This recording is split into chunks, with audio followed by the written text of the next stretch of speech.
ಭ್ರಷ್ಟ ಸರ್ಕಾರಿ ಅಧಿಕಾರಿಗಳಿಗೆ ನಿದ್ದೆಗೆಡಿಸಿರುವ ಲೋಕಾಯುಕ್ತ ಪೊಲೀಸರು.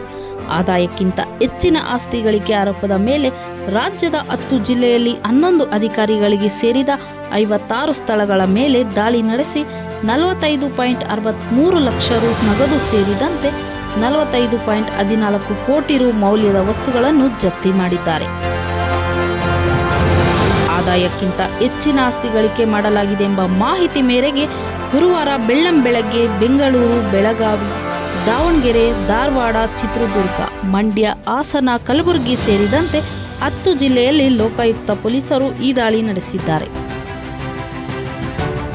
ದಾಳಿಗೊಳಗಾದ ಅಧಿಕಾರಿಗಳ ಪೈಕಿ ಬಿಬಿಎಂಪಿ ಕಂದಾಯ ಅಧಿಕಾರಿ ಬಸವರಾಜ ಮಾಗಿ ಅವರ ಕಲಬುರಗಿ ನಿವಾಸದಲ್ಲಿ ನಗ ನಾಣ್ಯದ ಜೊತೆಗೆ 2 ಸೂಟ್ಕೇಸ್ನಲ್ಲಿ ತುಂಬಿದ್ದ 583 ಕ್ಯಾಸಿನೋ ನಾಣ್ಯ, ಮಾರಕಾಸ್ತ್ರ ಹಾಗೂ ಹುಲಿ ಉಗುರು ಸಹ ಪತ್ತೆಯಾಗಿವೆ. ಹುಲಿ ಉಗುರು ಇಟ್ಟುಕೊಳ್ಳುವುದು ಅಕ್ರಮ ಎಂದು ಕಾನೂನು ಹೇಳಿದರೂ ಬಸವರಾಜ ಮಾಗಿ ಕಾನೂನು ಉಲ್ಲಂಘನೆ ಮಾಡಿದ್ದಾರೆ.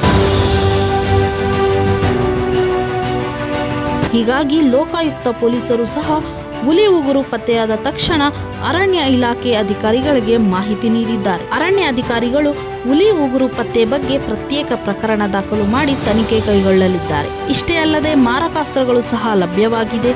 ಈ ಬಗ್ಗೆ ಹೆಚ್ಚಿನ ತನಿಖೆ ಕೈಗೊಳ್ಳಲಾಗಿದೆ ಎಂದು ತಿಳಿಸಿದ್ದಾರೆ. ಬಿಬಿಎಂಪಿಯಲ್ಲಿ ಇನ್ನೂ ಹಲವಾರು ಭ್ರಷ್ಟ ಅಧಿಕಾರಿಗಳು ಇದ್ದು ಲೋಕಾಯುಕ್ತ ಎಲ್ಲರನ್ನು ಪತ್ತೆ ಹಚ್ಚಬೇಕೆಂದು ನಮ್ಮ ಚಾನೆಲ್ ವತಿಯಿಂದ ಮನವಿ ಮಾಡುತ್ತಿದ್ದೇವೆ.